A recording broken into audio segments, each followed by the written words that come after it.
इनके एक एमएलसी ने कहा कि यहाँ बांग्लादेश और नेपाल बना देंगे। मतलब समझ रहे हैं तो क्या बनेगा? ये अभी बना चुके थे चुनाव से पहले, आप समझ नहीं रहे हैं। हमारे बूथ के कार्यकर्ता को जागोपुर में पीट कर मार डाला, सर फोड़ दिया।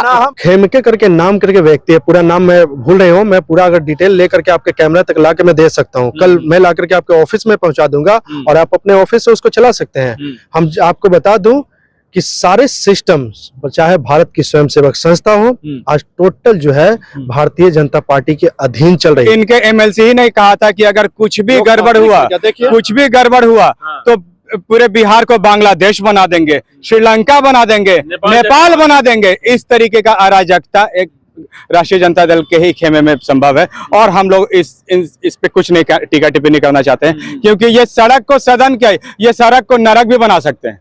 बिहार विधानसभा चुनाव का प्रचंड जीत का जश्न जो है एनडीए मना रही है, तो वहीं अब जो है विपक्ष जो है आरोप प्रत्यारोप का दौर की बात आ रही है। ऐसे में हमारे साथ जो है अभी 3 प्रवक्ता हैं, आरजेडी से, बीजेपी से, जेडीयू से।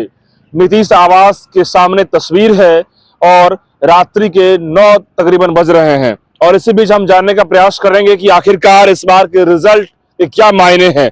सबसे पहले अलग अलग प्रवक्ताओं से फीडबैक हम लेना चाह रहे हैं। आरजेडी के प्रवक्ता हैं, क्या लग रहा है कि आखिर क्या कुछ तस्वीर बदल गई जो अचानक जो है पूरा बिहार का इलेक्शन का रिजल्ट ही चेंज हो गया? देखिए, जनता के जो जनादेश है उसका स्वीकार तो हम लोग किए हैं और हमारी अगर करारी हार मिली है तो उसकी समीक्षा हम लोग कर रहे हैं। और समीक्षा में और दूसरी बात है कि जहां तक ये देखा गया है कि इस बार जो चुनाव जीते हैं ना कैंडिडेट एनडीए के लोग, उनको भी भरोसा नहीं हो रहा कि हम जीते कैसे। अच्छा, जनता ने वोट किया, जनता को भरोसा नहीं, इतना बहुमत आया कहाँ से? तो चूंकि आप रहस्यमयी जीत का मतलब क्या है? हम एनडीए गठबंधन के साथ एक और चीज नाम जोड़ना चाहेंगे, मशीन वाली सरकार। मंगनीलाल मंडल से मेरी बातचीत हुई, वो कह रहे हैं कि ये करिश्माई, ये रहस्यमयी आज तक हम लोग कभी नहीं समझ पाए थे, ये क्या मतलब? हम तो कह रहे हैं कि हमारे प्रदेश से आदरणीय प्रदेश अध्यक्ष जी ने कहा है, हमें लगता है कि टास्क निर्वाचन आयोग को अमित शाह जी ने जो दिया था, उनको भी ये करिश्मा समझ में नहीं आया। उन्होंने टास्क दिया था 160 सीट का, कि 160 सीट लेकर के आना है, लेकिन आगे 202। अब वो भी करिश्मा समझ रहे हैं। तो हो सकता है कि टास्क उन्होंने जो दिया था निर्वाचन आयोग को, वो टास्क कुछ ज्यादा ही मेहनत, मतलब गृह मंत्री के नजर में अपना कद को और बड़ा करने के लिए टास्क ज्यादा कर दिए। अब टेंशन में लोग बैठे हैं कि अब निर्वाचन आयोग को क्या करें, क्योंकि बिहार की जनता क्या लग रहा है कि ये जो रिजल्ट के जो मायने हैं और जो तस्वीर इन्होंने बताया है कि ईवीएम की बातें आ रही है और बहुत सारे आरोप प्रत्यारोप की बातें आ रही है। देखिए, सबसे पहले तो हम आपके चैनल के माध्यम से पूरे बिहार की जनता को एनडीए को जो प्रचंड बहुमत मिला उसके लिए शुभकामनाएं और बधाई देना चाहते हैं। जहां तक अभी इन्होंने कहा कि मंगनीलाल मंडल जी की को पता ही नहीं चल रहा है कि ऐसी इतने जीत बीच में नहीं बोलिए, ये कैसे आ जाए, ये कैसे हो गया? तो उनको अपने इतिहास को दोहराने की आवश्यकता है कि 2010 में महज 22 सीट पे थे वो, आज 3 सीट की बढ़ोतरी है, उसी सीट पे आ गए, वो उसी सीट पे आ गया। और 2015 में इन्हीं हमारे नेता नीतीश कुमार, विकास पुरुष का ही देन है कि राष्ट्रीय जनता दल का राजनीतिक जन्म हुआ था। ये लोग कह रहे हैं कि करिश्माई रहस्यमयी रिजल्ट का आखिर मतलब क्या है? करिश्माई रहस्यमयी रिजल्ट का ये 2015 में भी तेजस्वी जी से पूछना चाहिए था कि 80 सीट कैसे ले आए आप लोग, ये करिश्माई रहस्य कैसे आया? जब आप तमगा लेके घूम रहे थे कि सबसे बड़ी पार्टी 2020 में हमारी है, 2020 में सबसे बड़ी पार्टी हमारी है, 80 सीट में पैसा दे करके।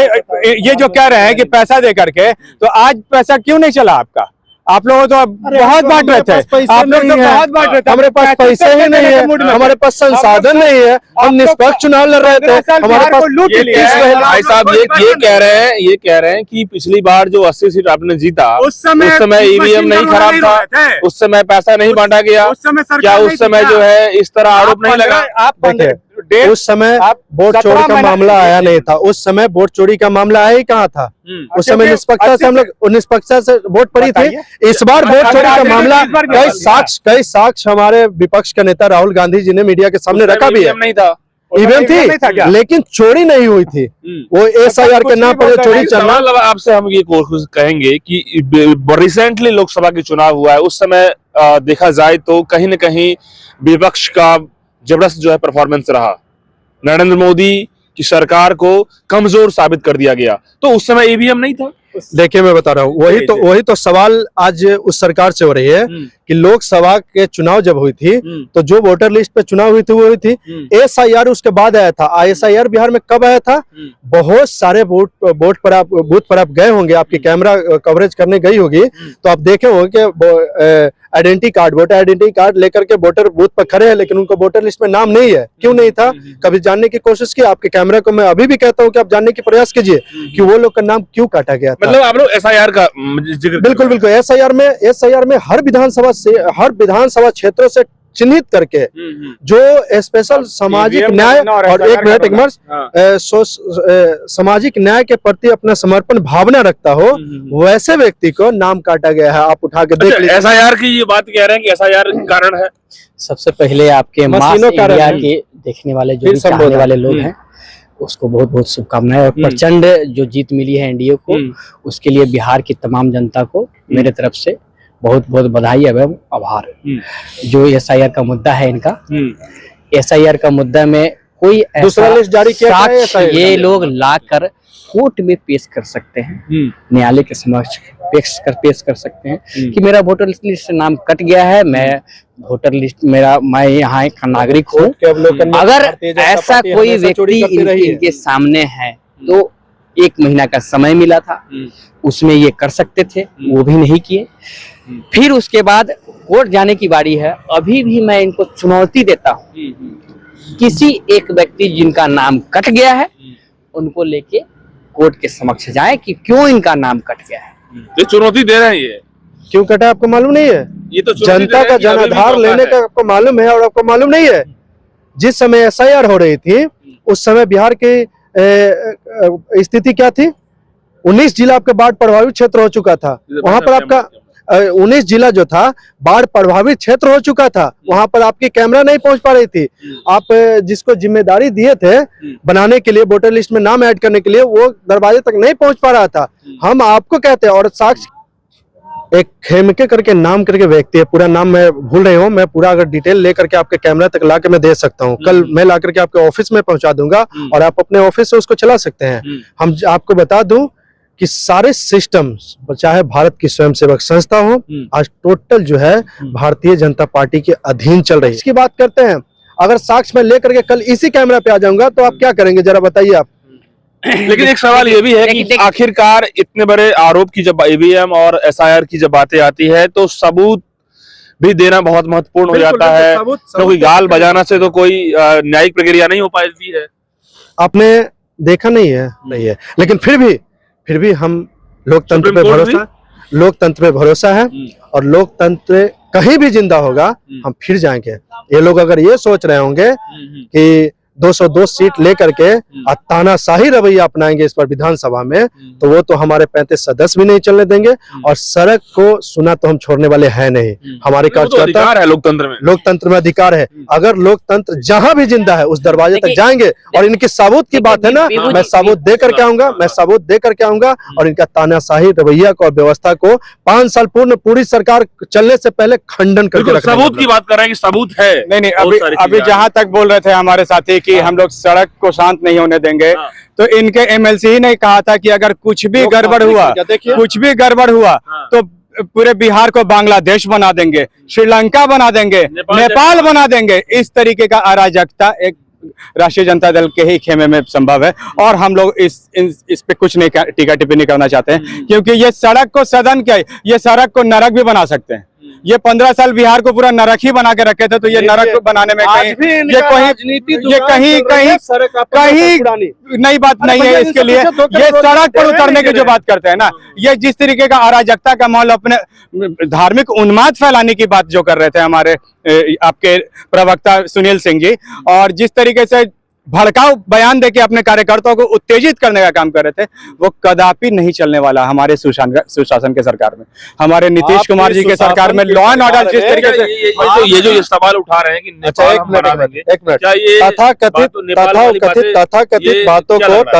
बातों को आप मुद्दा बना रहे हैं। आपके सुशासन की सरकार में बालिका गृह कांड से 40 लड़कियां गायब आज तक है, उसके आज तक जानकारी नहीं मिली। आप जानकारी नहीं, सुशासन की बात करते हैं। जो चुनावी मुद्दा है, चुनावी मुद्दा 40 लड़की गायब वो मुद्दा नहीं है, चुनावी मुद्दा भी बात करें, वो अलग, वो वायलेंस अलग है, वो वायलेंस अलग है, वो वायलेंस सुशासन की बात कर रहे हैं। तो मैं याद दिला दे रहा हूँ, क्या सुशासन की सरकार उस समय नहीं थी? सरकार उस समय सुशासन नहीं थी जब आपका पारस हॉस्पिटल में सुबह 7 बजे घुस के गोली मार दी जाती है, उस सुशासन की सरकार नहीं थी उस समय। ये समस्याएं तो हर सरकार में आ रही है, मतलब स्वीकार आप भी कर रहे हैं, आप कर रहे हैं ना। ये घटनाएं जो होती है फिर भी हर सरकार में आ रही है, 24 घंटे के अंदर वाला नहीं है। लेकिन सवाल मेरा भाई साहब यही है, इनके जो कहने का मतलब है वो आप नहीं समझ रहे हैं। इनके कहने का मतलब ये था, अभी जो हमारे साथी ने कहा कि इनके एक एमएलसी ने कहा कि यहाँ बांग्लादेश और नेपाल बना देंगे। मतलब समझ रहे हैं? तो क्या बनेगा? ये अभी बना चुके थे चुनाव से पहले, आप समझ नहीं रहे हैं? तो हमारे बूथ के कार्यकर्ता को राघोपुर में पीट कर मार डाला, सर फोड़ दिया। इसके अलावा आप देखिए, एक महिला की हत्या कर दी गोपालगंज में, पूरे दलित टोली को घींच के घर से घींच के मारा, मुजफ्फरपुर में घींच के मारा, वोट नहीं देने के कारण। आप समझ रहे हैं क्या हालत, क्या वायलेंस लाने वाले हैं ये सर। अभी इनकी धमकी सुनिए, अभी इनकी धमकी सुनिए। सड़क पर हम संघर्ष करेंगे, सड़क पर ये संघर्ष नहीं, सड़क पर ये वही काम करेंगे। इसी काम के लिए ये बोल रहे हैं डायरेक्ट। लेकिन एक बात ध्यान रखें, ये एनडीए की सरकार है, नीतीश मोदी की सरकार है, आप समझ लीजिए सब पे। क्या भाई साहब ये बताइए, ये इशारा दे रहे हैं कि ये संघर्ष किसी और रूप से करेंगे? अरे इनकी आरोप लगाने की आदत गई नहीं है, ये डरे हुए हैं। इनकी सरकार जो है वादा फिर से कर लिया 2 करोड़ का, वो पूरा नहीं करने वाले हैं। इनकी सरकार वादा कर चुके हैं, जो मीटर जो है इंडस्ट्री लगाने की बात कर रहा है, इंडस्ट्री लगा, पलायन रोकने के बाद टिकट नहीं मिल रहा है ट्रेन में, पलायन चालू हो गया है। अब ये लोग जो है डर रहे हैं कि विपक्ष, तो हमारी विपक्ष की कार्यकाल ये लोग देख चुके हैं कि जहां आवारगी पर सदन उतरती है तेजस्वी प्रसाद यादव और उसकी सेना, और विपक्ष सड़क पर उतर जाती है और इनके पूरा सिस्टम हिला के रख देता है।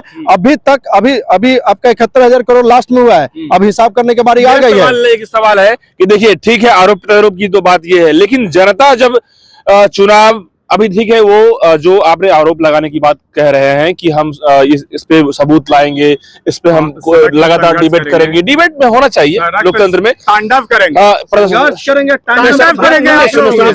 मेरा सवाल ये है कि यदि इस बार यदि जीत का, सवाल सुन लीजिए भाई साहब, सवाल ही मेरा एक लास्ट है इस मुद्दे में, लास्ट सवाल है कि यदि जनता ने इस बार यदि इतना % बहुमत दिया है तो क्या जनता को आप लोग कंडेम करेंगे? सवाल ये। देखिए मैं बता रहा हूँ, जनता ने अगर मैंडेट दी है तो एनडीए के फेवर में है। और हम तो स्टार्टिंग आपकी जब चालू हुई कैमरा उसी समय मैंने बोला कि मैं उम्मीद करता हूँ कि जो काम इन्होंने नकल करके आरंभ किया था उस कार्ड को जरूर ये पूरा करेंगे, जरूर पूरा करेंगे। हम विपक्ष उनकी स्वागत करेंगे। क्या जो जनता ने मैंडेट दिया है उस पर खरा उतर पाएंगे आप लोग? देखिए, जो भी हमारे एनडीए सरकार ने जो भी घोषणा पत्र में जो भी हमारे हैं घोषणा पत्र वो सभी जनता के सभी आकांक्षाओं पे हम खड़े उतरेंगे। आगे जो भी रोड मैप है उस सारे ये पे काम करने का काम करेंगे बिल्कुल। और लेकिन साथ ही ये भी हम बता देना चाहते हैं कि बिहार की किसी बेटी का अपमान नहीं सहेंगे। इन्होंने हम उस पे आएंगे। क्या लग रहा है कि जो मुद्दा मुख्य रूप से बेरोजगारी, पलायन, इंडस्ट्री, ये मुद्दा जमीन पे उतरेगा? बिहार ललायत है इस मुद्दे को लेकर। जी बिल्कुल उतरेगा। आप बिहार विधानसभा चुनाव के दूसरे चरण के ठीक 2 दिन पहले भभुआ में हमारे नेता नीतीश कुमार जी ने, मुख्यमंत्री जी ने मंच से संबोधन किया था और 1 करोड़ युवाओं को नौकरी और रोजगार देने की बात कही थी, जो ये बीते 5 सालों में ये करता दिखेगा, ये होता दिखेगा। क्योंकि अगर पलायन जनता इस बार आपको यदि मैंडेट दी है तो जनता की जिम्मेदारी अब एनडीए पे ज्यादा हो चुकी है, तो जनता की जिम्मेदारी। तो ऐसे में अब जो मुद्दा है रोड, बिजली, घिसी पिटी चीजें हो गई, राइट। तो मेरा सवाल है कि अब इंडस्ट्री लगेगा बिहार में, पलायन रुकेगा, रोजगार आएगा, ये 3 चीज आएगा। तो हमारे नेता नीतीश कुमार जी ने कल स्पष्ट कर दिया है कि पलायन रुकेगा, उद्योग धंधे लगेंगे, और बिहार के भोली भाली जनता को, युवाओं को बाहर जाकर कमाने की आवश्यकता नहीं पड़ेगी। उद्योग धंधे बिहार में ही लगेंगे। और ये बीते 5 सालों में जिस तरीके से हम लोग जितने काम कर दिए ना 20 साल में, जिस तरीके से आप जो कह रहे हैं कि घिसी पिटी जो रोजगार का मुद्दा, हमारा बिजली पुरानी हो गई भाई साहब, जिस मुद्दे पर बिहार की जनता ने वोट किया है उस मुद्दे पर हम लोग खरी। ठीक है, ओके। लास्ट सवाल आपसे पूछेंगे इस चुनाव रिजल्ट के मामले में कि ये बताइए कि समीक्षा बैठक जो है तेजस्वी यादव कल करने वाले हैं, क्या कुछ बैठकें होगी, क्या कुछ लग रहा है? तेजस्वी यादव अभी तक खुल के सामने नहीं आए, नेता प्रतिपक्ष जाना हुआ है। वोट चोरों की इतनी हिम्मत नहीं है कि पूरा वोट हमारी चुराई है। कुछ वोटे हमारे कहीं 20 में नहीं चुराई थी। 20 में नहीं चुराई थे, बताए ना। सीट तो आ गई थी, 20 में नहीं चुराई थी। 20 में कैसे चुराएंगे? इनका जवाब दें। तो जो समीक्षा में निकल कर सामने आएगी, हम लोग उस पर काम करेंगे। और जाहिर है जब हम लोग विपक्ष में बैठेंगे तो विपक्ष के कर्तव्य को निर्वहन करेंगे। और जब जो सरकार ने वादा किया जनता को, और जनता की आवाज को हम लोग सदन में कम संख्या ही सही हम मजबूती से उठाएंगे।